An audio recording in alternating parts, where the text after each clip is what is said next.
By the late 19th century, American cities liked to tell a simple story about themselves, a tale of progress, of brick and steel rising steadily from honest soil under an open sky.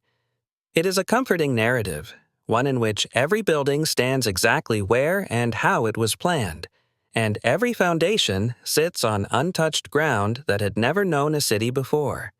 But if you walk those same streets today and look down instead of up, really look, a different story begins to surface. You see it first in the small details most pedestrians never question. Storefront windows whose bottoms are level with the sidewalk, as if the building had sunk or the street had risen.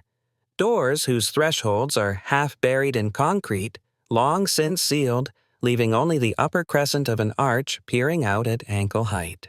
Flights of steps that lead not up to a proud entrance, but down into a basement whose windows somehow face directly onto the street, as though the first floor had been demoted after the fact.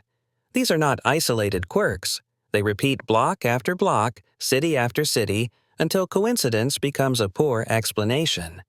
In older districts of American towns, especially those that boomed in the mid to late 1800s, you can trace a recurring pattern.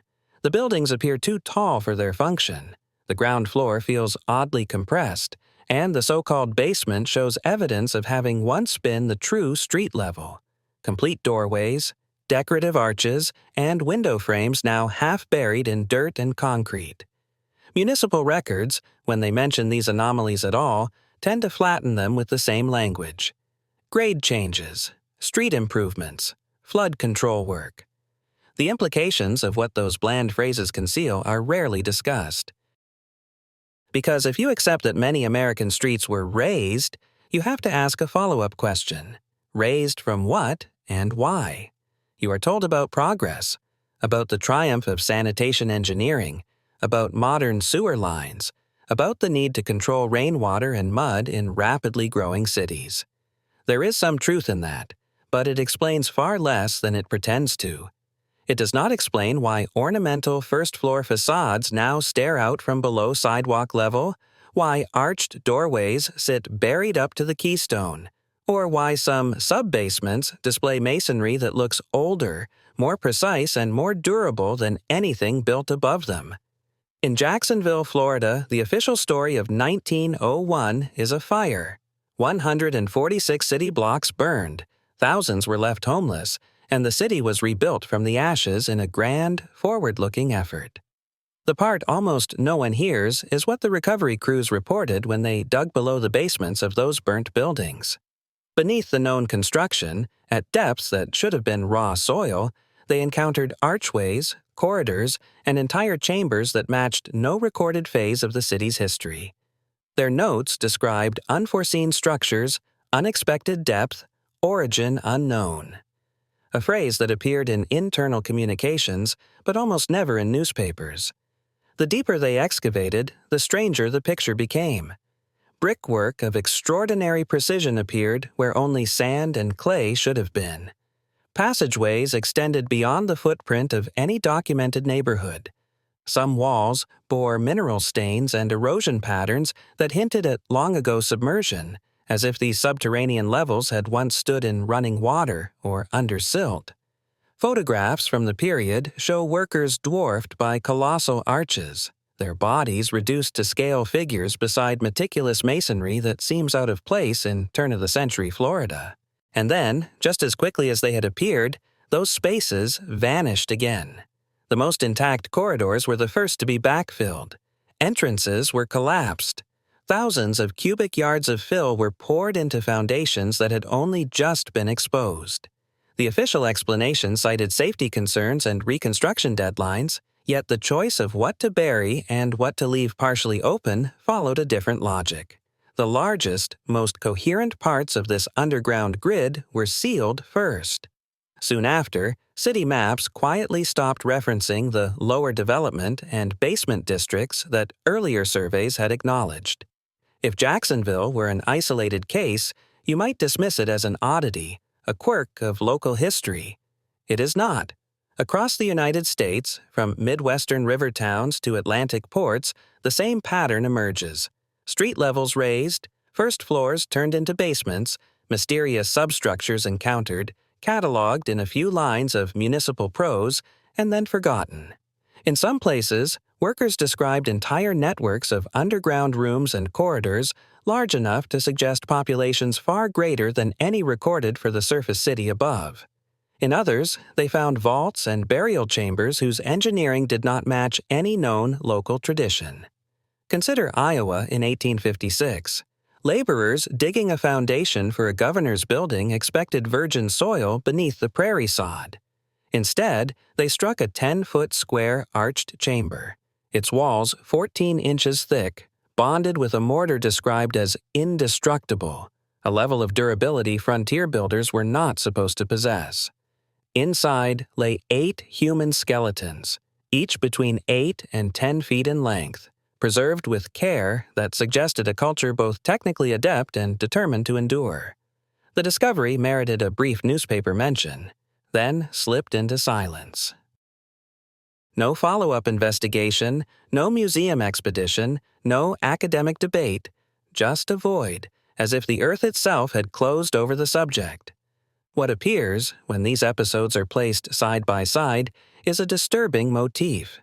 Beneath the official cities of the 19th century United States lies another layer of construction, more precise, more durable, often on a scale that doesn't quite fit the people we are told lived there. Sometimes it's a vault filled with colossal skeletons that contradict accepted human dimensions. Sometimes it's a subterranean grid of streets and chambers engineered to bear loads far heavier than the wooden shops and houses that later sat above them. Sometimes it's doorways and windows now half buried along today's sidewalks, quiet hints that the original ground line was once lower, that the city we know is quite literally built atop a forgotten one. Which raises the question this series cannot avoid. What if the mud flood that some researchers describe was not merely a European or Eurasian phenomenon, but a global reset event whose American chapter has been politely edited into phrases like grade raising, regrading projects, and post-fire reconstruction? What if the first floors of American cities did not sink but were buried, not solely by nature, but by decision? And if that is the case, who made that decision, and what exactly were they trying to hide beneath the new sidewalks and freshly poured streets? In the official version of American history, such questions are dismissed as misinterpretations, coincidences, or overactive pattern-seeking. Yet the bricks remain, the buried arches remain, the windows at sidewalk level remain. The physical evidence does not argue. It simply sits in the open for anyone willing to stop mid-stride, glance down, and consider the possibility that the ground beneath their feet is not where the story of their city actually began. If you were planning a quiet evening walk through 19th century America, the last thing you would expect is for the ground itself to move.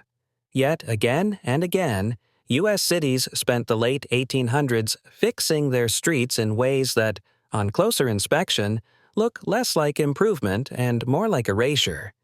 Their official explanations speak of mud, sewage, and progress. Their bricks and doorways whisper a different story.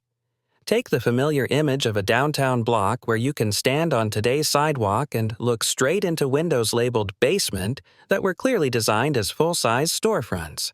The arches are decorative, the stonework is refined, and the lintels show no sign of ever having been meant for storage rooms or boiler spaces.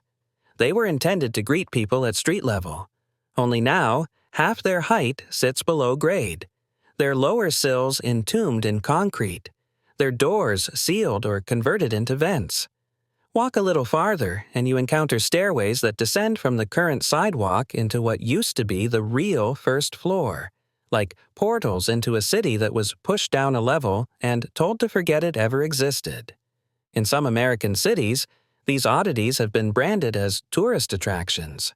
Visitors can tour underground districts and hear about how streets were raised to escape floods, mud, or sewage. The narrative is tidy. Early settlers built too low. Then wise engineers arrived and lifted the city to a healthier elevation. It is a reassuring account, until you start noticing what the tours omit.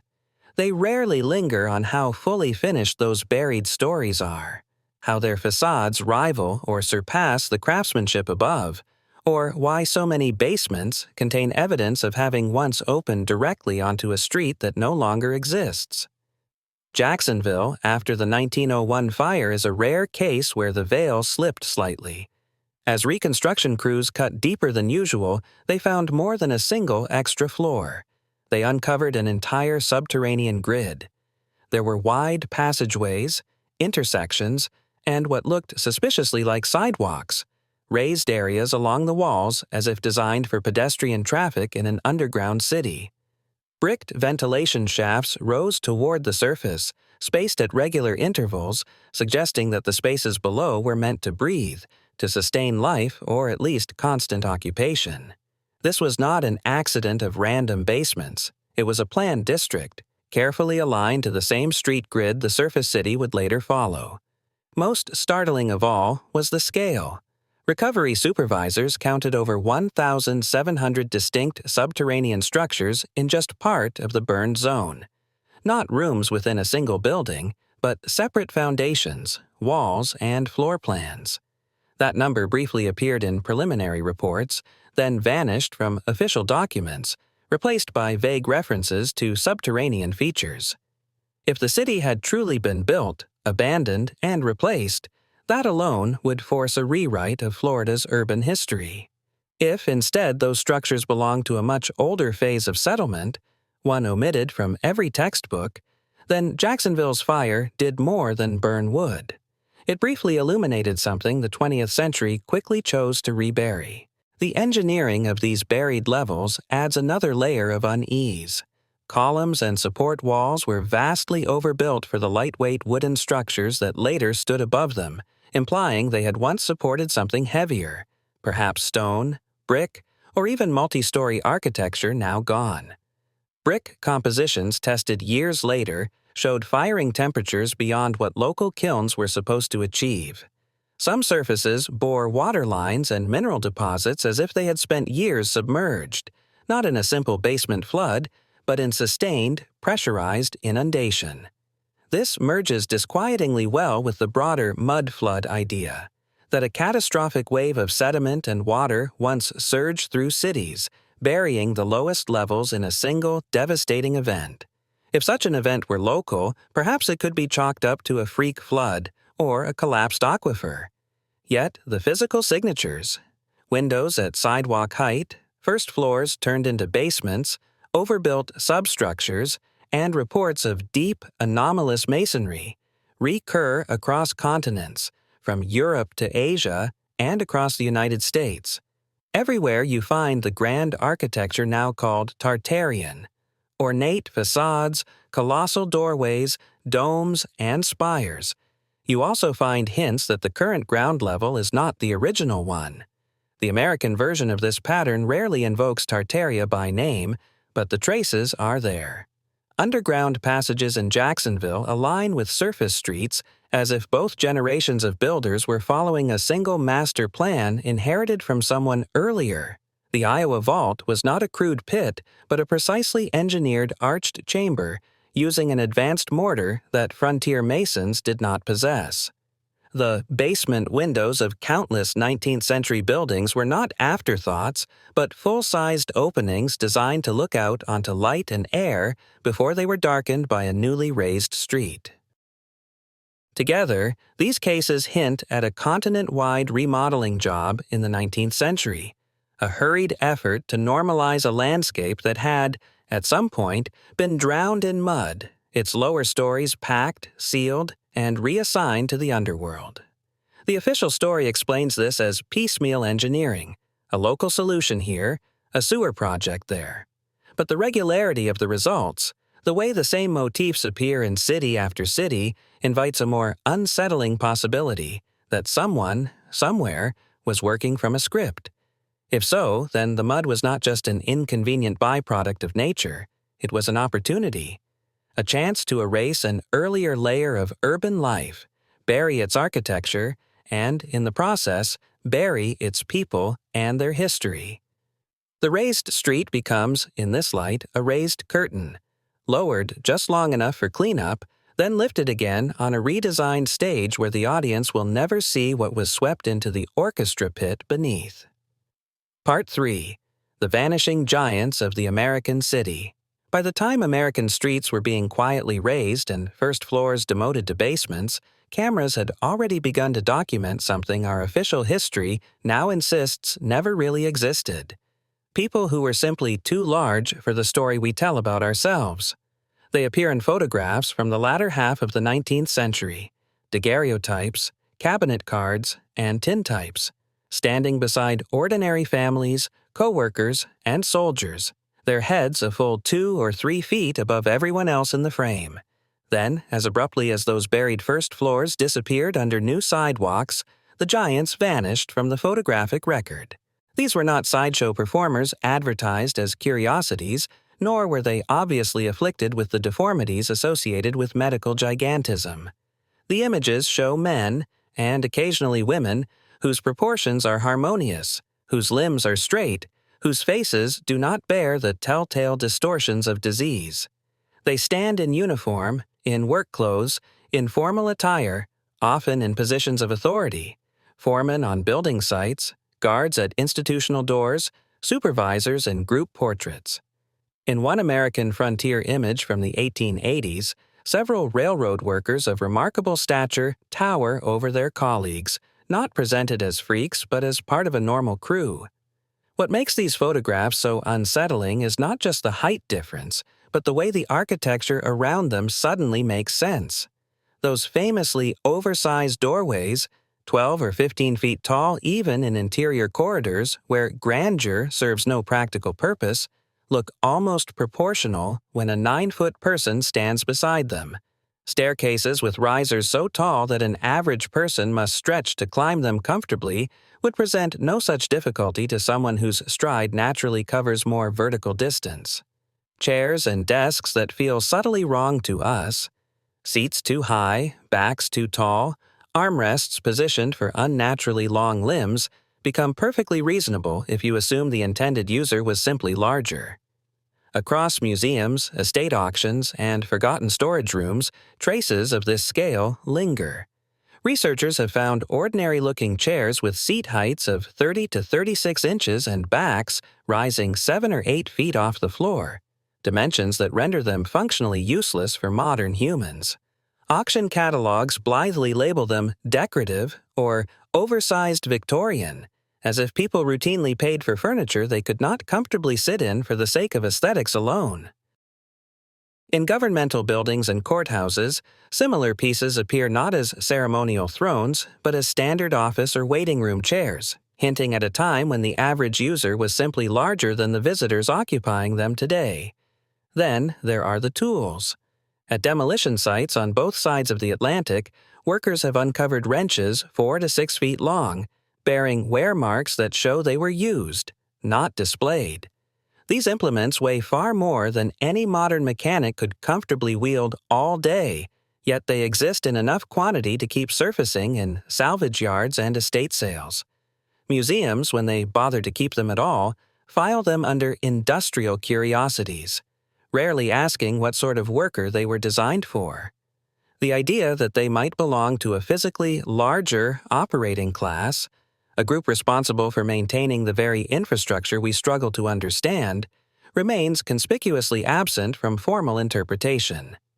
Newspaper archives from 19th century America add yet another piece to this puzzle. Throughout the 1800s and into the early 1900s, regional papers routinely published brief, matter-of-fact reports about the discovery of giant skeletons. 7, 9, even 12-foot remains unearthed in burial mounds or construction sites across the Midwest, Appalachia, and the South. These skeletons were often described as being found in organized burial chambers, accompanied by artifacts suggesting advanced metallurgical skills and deliberate funerary practices. Many of the bones, we are told, were shipped to major institutions for study, only for those same institutions to later insist that no such specimens exist in their collections. The pattern is hauntingly familiar. Discoveries that should have prompted intense scientific interest instead vanished into warehouses, mislabeled boxes, and lost inventories. Reports of giant skeletons abruptly ceased around the 1920s, not because people stopped digging foundations or plowing new fields, but because such discoveries stopped being considered publishable. Around the same time, photographic records of towering, well-proportioned individuals also fade out. The giants step out of the frame, and the world looks smaller, more manageable, more in line with the tidy, evolutionary narrative we are taught in school. This timing aligns almost eerily with the other erasures we have already traced. The mid to late 19th century marks not only the raising of street levels and the burial of older urban strata, but also the disappearance of Tartaria from maps and encyclopedias. For decades, Western atlases calmly labeled a vast region across northern Asia as Tartary, giving it the same cartographic reality as France or Spain. Then, in the mid-1800s, the name is quietly stripped away, the region subdivided, and the term relegated to footnotes and dismissive asides, as if it had been a mere cartographic mistake all along. If Tartaria represented a real civilizational footprint, one that left behind colossal architecture, advanced infrastructure, and perhaps an administrative class of physically larger humans, its disappearance from official records dovetails disturbingly well with the period when giant skeleton reports peaked, when photographs of towering individuals proliferated, and when American cities began burying their lowest stories under improvement projects. In this light, the giants no longer appear as isolated curiosities, but as the most visible representatives of a system someone decided we should forget.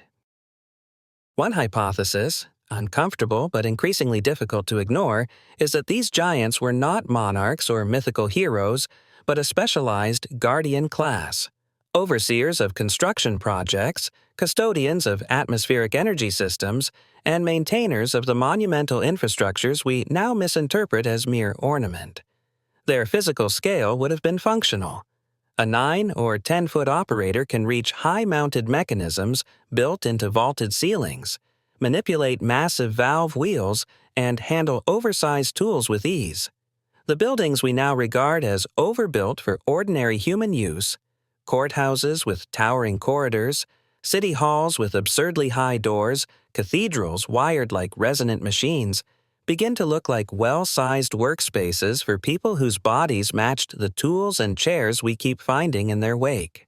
If that is the case, then the mud that buried so many first floors may have done double duty. It did not just smother old architecture, it erased the stage on which these giants lived and worked. A city whose lower level was sized for and operated by larger custodians would, once filled with sediment, be perfectly poised for takeover by smaller successors who could claim the remaining upper stories as their own. The buried vaults, the sealed corridors, the forgotten tunnels and grids all would become geological curiosities rather than visible evidence that another kind of human society had once walked the streets. The silence that followed, the missing skeletons, the normalized photographs, the academic disinterest, is not proof, but it is a pattern. A chapter of human biological and technological diversity that should have sparked endless questions instead became something institutions chose not to see. In that silence, the world we inhabit shrank to fit the story we prefer. One species, one scale, one linear march from primitive to modern, building everything ourselves with no help, no inheritance, and no uncomfortable giants looming in the background. And yet the doorways are still too tall. The basements still look like ground floors. The tools and chairs sized for hands and legs larger than ours are still turning up in barns, demolition sites, and museum storerooms. Whether we acknowledge them or not, the physical traces of those vanished custodians remain embedded in the fabric of our cities, quietly insisting that not so long ago America may have belonged to a people who were not just metaphorically, but literally, bigger than we are. Part 4. Airships over a buried America. By the time the tallest Americans were vanishing from photographs and the lowest streets were disappearing under new layers of brick and mud, Another anomaly was floating silently above the cities. Airships doing work our history insists they were never built to do. In municipal archives and engineering journals from the 1880s to the early 1900s, you can find image after image of massive, lighter-than-air craft hovering directly over construction sites, their gondolas bristling with cables that descend to unfinished domes, towers, and roofs. The captions are maddeningly casual. Installation of dome structure, June 1893. Positioning of bell tower elements, as if suspending multi-ton architectural components from the sky were just another day on the job. These were not advertising stunts or fanciful illustrations. They were documentary photographs taken by city engineers and archivists, preserved in municipal collections and technical publications. The airships are not parked at a distance for spectacle. They are anchored directly above critical structural elements, holding entire sections of buildings while workers on minimal scaffolding guide them into place.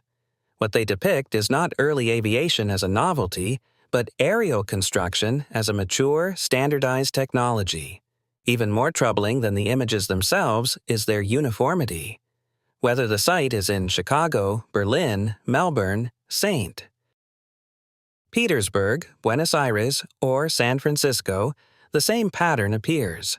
The airships are nearly identical in size and proportion. The rigging systems follow the same geometries. Their relative positions over domes and towers adhere to the same angles and distances, as if every crew on Earth were following the same invisible manual. In an era when international communication was slow and fragmented, such perfect global synchronization strains the story of independent invention past its breaking point. The buildings beneath these craft add another layer of disquiet. They are not simple warehouses or brick shells, but grand Tartarian-style structures. Monumental domes, starfort layouts, towering spires, and facades dense with symbolic ornament. Their basements are not mere foundations, but multi-level underground complexes with sealed chambers and pressure vessels. Their towers contain metallic elements at precise intervals. Their domes behave as acoustic resonance chambers rather than mere decorative caps. Taken together, these features resemble components of a larger energetic system. Architecture designed not only to shelter people, but to capture, transform, and distribute power. Once you view these buildings as machines rather than monuments, the airships make a strange kind of sense. They are not simply lifting stones into place. They are installing prefabricated modules into a three-dimensional grid that has to be aligned with extraordinary precision for the system to function. Photographs of in-progress construction rarely show half-built walls or organic brick-by-brick growth. Instead, we see entire dome segments, complete wings, and unified structural sections descending from above, as if they had been manufactured elsewhere and dropped into position like parts of an enormous kit. Shipping manifests from the same period list incoming architectural elements without specifying their origin or fabrication method, hinting at supply chains that do not match the localized hand-tool narrative we are given. Then, almost as abruptly as the giants vanish from photographs and Tartaria disappears from maps, the airships disappear from construction records. Around 1910 to 1912, the aerial network simply stops appearing in city archives. New projects revert to cranes and scaffolding, even when building structures similar to those that previously relied on airship-based installation. Technical journals continue to obsess over mortar formulas and timber joints, yet remain conspicuously silent about the aerial systems that dominated large-scale projects for decades. When traces of this technology survive in official paperwork, they are often clipped or obscured. Some patents relating to atmospheric lifting and aerial positioning from the 1880 to 1910 period were destroyed in fires or reclassified under long-standing national security restrictions. Photographs in municipal archives show deliberate damage. Portions containing rigging or attachment mechanisms scratched out, burned, or cut away, while the rest of the image remains intact. University course catalogs from the late 1800s mention instruction in technologies that quietly vanish from the curriculum a generation later, leaving no textbooks, no lecture notes, and no formal record of what, exactly, was being taught. All of this would be disturbing enough if it involved only Europe and Asia. But the same logic runs under American soil. The grand civic buildings of the United States, the courthouses, capitals, city halls, and exhibition palaces of the late 19th century share the same oversized doors, resonant domes, sub-basements, and metallic tower elements as their counterparts abroad. Many sit atop older, buried strata like those uncovered beneath Jacksonville, underground grids, overbuilt supports, and sealed chambers that seem designed for pressure and flow. Now, place this alongside the giants. The colossal wrenches, the oversized chairs, the 12-foot interior doors, and the workers of extraordinary stature documented in 19th century photographs. A different picture of American industrial history begins to emerge, one in which the people sized to operate these buildings and tools were removed, and the technology they inherited or maintained was systematically shut down. The airships become, in this context, the last visible instrument of a fading system. The skyborne cranes used to repair or retrofit an older energetic network that the new custodians did not fully understand. This is where the mud flood re-enters the story. If a global sedimentary event, or series of events, buried lower city levels worldwide, it would have damaged a planetary infrastructure built into the very bones of the architecture. Domes and towers might survive above the new ground line, but the sub-basements, pressure vessels, and underground conduits could be clogged, cracked, or drowned.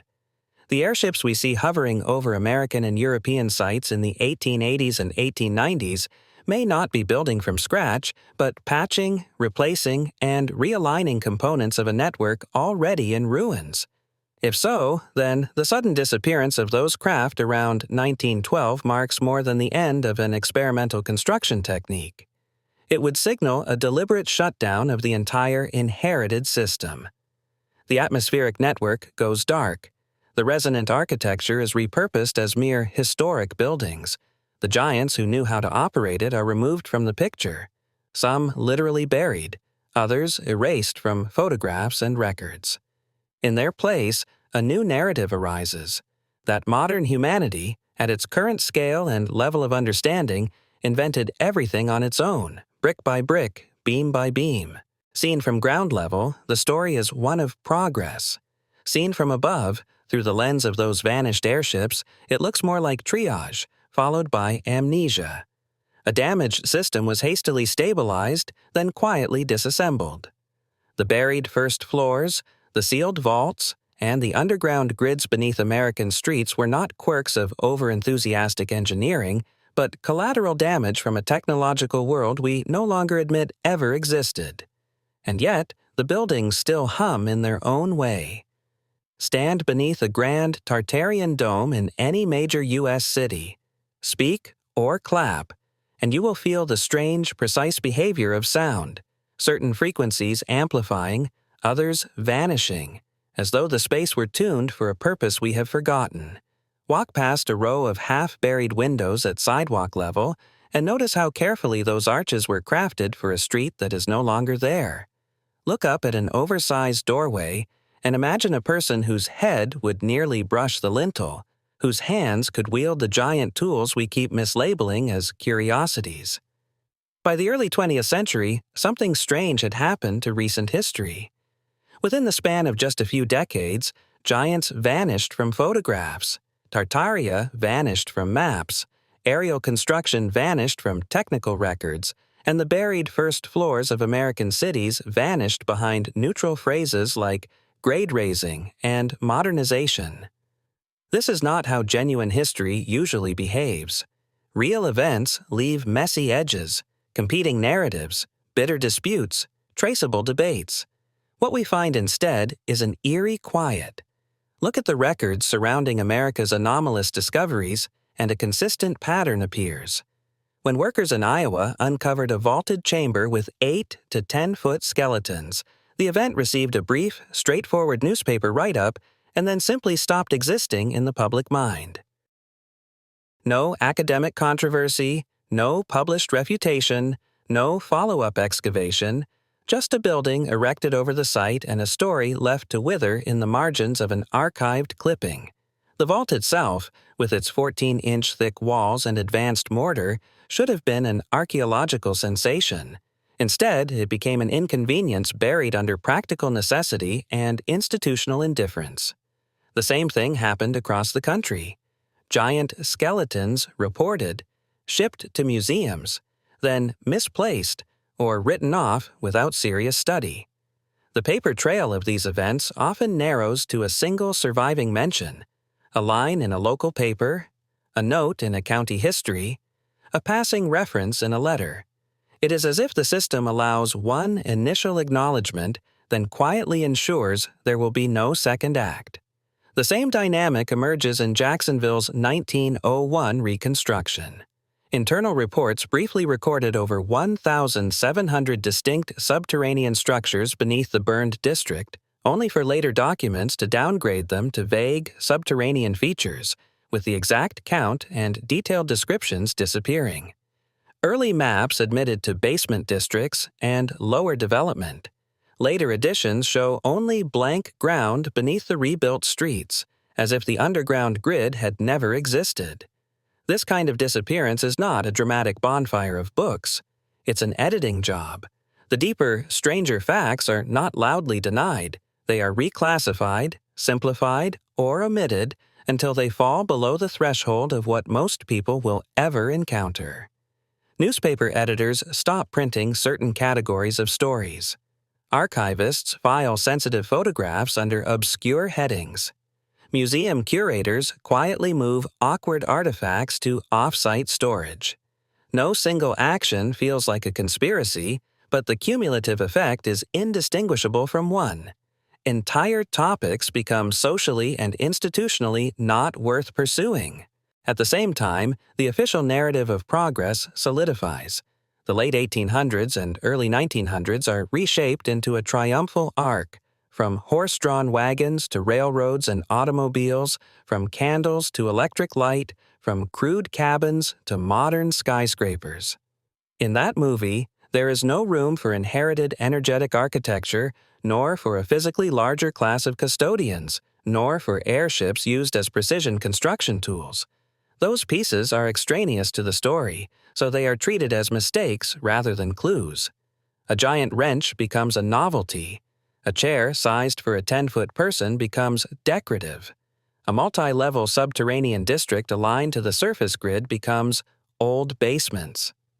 The most startling part of this rewrite is how recent it is. We are not talking about erasing Bronze Age kingdoms or prehistoric cultures, but about closing over a chapter that appears to have run well into the 19th century, within reach of photography, newspapers, and modern bureaucracies.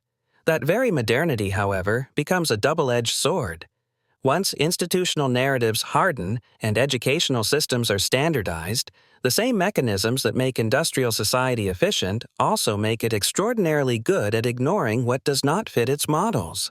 If universities will not fund research into giant skeletons, if journals will not publish analyses of mud-flooded foundations, and if museums will not display artifacts that imply a different scale of human being, then, for all practical purposes, those things cease to exist. This is where the idea of a reset becomes more than a metaphor. Imagine a catastrophic event, call it a mud flood, call it something else, that buries the lowest levels of cities worldwide in sediment and water, clogging their underground networks and damaging their energetic systems. The surviving structures still function as shelter, but their original purpose as components of a larger atmospheric grid is compromised. The custodians who understand the system, perhaps the giants documented in 19th century photographs, are removed, whether by disaster, targeted elimination, or relocation. In the aftermath, a smaller, less technologically literate population inherits a landscape full of overbuilt architecture it neither designed nor fully comprehends. For a time, they muddle through. Airships are used to install replacement parts. fragments of operating knowledge circulate in certain technical circles. But as generations pass, and as institutional power consolidates, a decision is effectively made. Rather than admit that much of civilization is inherited and poorly understood, it is simpler, politically and psychologically, to declare that everything significant was built by us, recently, from the ground up. The buried floors become basements. The old energetic nodes become cathedrals or courthouses. The giants become hoaxes, their skeletons reboxed or thrown away. The airships become a brief footnote in aviation history, stripped of their strange construction roles. From the vantage point of 21st century America, the reset is invisible because we live inside its story. We were born into a narrative that assumes our technological path is linear and self-generated, that bigger buildings and faster devices prove we are at the peak, not recovering from a fall. But the material leftovers, the half-submerged windows, the vaults under prairie soil, the underground grids, the oversized tools and chairs, the strange acoustic behavior of old domes suggest another possibility. Instead of racing upward, we may be climbing back out of a crater, convinced that the slope beneath our feet is the natural ground because no one taught us to imagine the plateau that once existed above it. Part 6. Living in the ruins of someone else's America. If the United States we know stands on top of someone else's foundations, if its grandest buildings, deepest basements, and strangest rumors are all fragments of a world that ended less than 2 centuries ago, then every American city is, in a quiet way, an archaeological site. Not a ruin in the romantic sense, all columns and ivy, but a functioning ruin, still inhabited, still productive, yet built around systems we only partly understand. You can feel this most clearly in places where the old architecture and the modern story grind against each other. Step into a 19th century courthouse or city hall, and you're met with a scale that feels subtly wrong for its stated purpose. The doors are enormous, the ceilings impossibly high, the stair risers just a little too tall for comfort. Domes and vaulted ceilings focus sound in strange ways, amplifying certain frequencies and swallowing others, as if the building were tuned for a function beyond ceremony or acoustics as we understand them. In the basements, especially in older districts, you'll find sealed arches, bricked-in windows, and corridors that clearly once went somewhere but now terminate in concrete or backfill. Outside, the city's amnesia is written at sidewalk level. Brickwork peeks out from below poured concrete, revealing the curve of what used to be a full-height ground-floor arch. Narrow staircases descend from the current street into basement doors that plainly were designed as main entrances. In some blocks, you can trace an invisible old street line by following the rhythm of half-buried windows along building after building, each one a little too ornate, a little too well-finished to have been meant for subterranean life. The city is behaving like a palimpsest, a reused manuscript where the newer text overwrites the old, but the original still shows through for anyone willing to tilt the page to the light. Once you see these traces, it is tempting to fall into pure speculation, to imagine entire mythologies out of every odd brick or echo. That is not the point. The point is to recognize that the physical evidence we do have is enough to justify a different kind of attention. Someone built arched vaults under Iowa prairie soil using advanced mortar and buried 8 colossal skeletons within them. Someone laid out an underground grid beneath Jacksonville, complete with ventilation shafts, oversized support columns, and a population of 1,700 separate substructures, then walked away, or was buried, long enough for an entirely new city to rise on top. Someone manufactured tools and furniture to fit bodies significantly larger than ours, and those objects ended up in American governmental buildings, not circus wagons. If this is inheritance rather than invention, then our relationship to technology changes. We become less like pioneers and more like heirs who found a mansion after a storm, the roof damaged, the wiring half-fried, the manuals missing. We tinkered, patched, and rewired just enough to get the lights back on, then convinced ourselves we had built the house from scratch. We call our era the peak of progress because we do not remember what normal looked like when the original systems were intact. For Americans, this matters on at least 3 levels. First, identity. In school, children are taught that their cities were carved out of wilderness by settlers who slowly advanced from log cabins to brick streets and skyscrapers, all within a few industrious generations. It is a flattering story. Clean, linear, heroic. But it leaves no room for the buried vault in Iowa, for the Jacksonville underworld, for the half-submerged windows of 100 downtowns. Accepting that we might be living inside someone else's leftover infrastructure is humbling. It suggests that we are not the first high-tech civilization to occupy this ground, and that our sense of being at history's cutting edge may be an illusion created by carefully edited timelines. Second, power. If there was a reset, a combination of catastrophe and deliberate erasure, then someone benefited from rewriting recent history. Whoever inherited the surviving structures and knowledge had a choice: admit the existence of a previous, possibly more advanced order, or claim its achievements as their own. The decision to bury archives, misplace skeletons, damage photographs, and quietly shut down aerial and atmospheric technologies implies a preference for the second option. For modern Americans, this raises uncomfortable questions about how much of our energy, finance, and political systems rest on controlling not just resources, but the narrative of what civilization is and where it came from. Third, trajectory. If we are climbing out of a technological dark age rather than rising unbroken from primitive beginnings, then our sense of what is possible, and what has already been done, needs recalibration. Architectural resonance, atmospheric electricity, and large-scale infrastructure tuned to natural forces might not be far future concepts or fringe fantasies, but rediscoveries of techniques that were once commonplace. The giants, in this view, are less a fantasy species and more a missing interface, a physical class of operators whose bodies were literally built into the design of those systems. Without them, we misinterpret machines as monuments and treat highly tuned spaces as mere decoration. So what does an ordinary American do with any of this? You cannot unearth Jacksonville's sealed passages on your lunch break, or demand that a National Museum open boxes it insists do not exist, but you can change how you look at the places you move through every day. The next time you walk downtown, notice where the windows sit in relation to the sidewalk. Notice which doors are oddly tall, which staircases feel just a little wrong. In historic buildings, pay attention to acoustics, to strange sealed doorways, to mismatched masonry in the basement. These are not answers, but they are questions you can ask with your own eyes. More importantly, you can refuse to let the conversation be closed. The greatest tool of any reset is not mud or fire. It is the cultivated sense that certain topics are inherently unserious, that asking about them marks you as naive or unstable.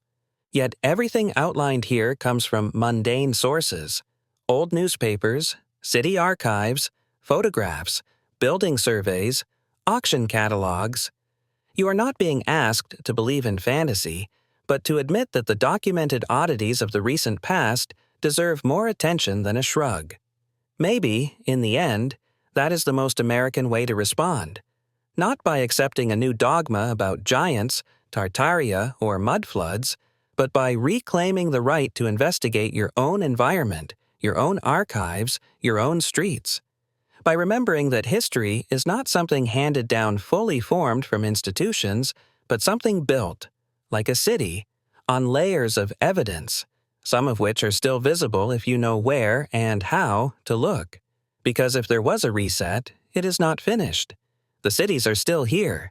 The anomalous bricks and buried arches are still in place. The silence is still being enforced by social pressure more than by law. What happens next depends on whether enough people are willing to stand on the sidewalks of their own country, look down at the half-buried windows, look up at the oversized doors and say out loud, "This does not add up, and I want to know why."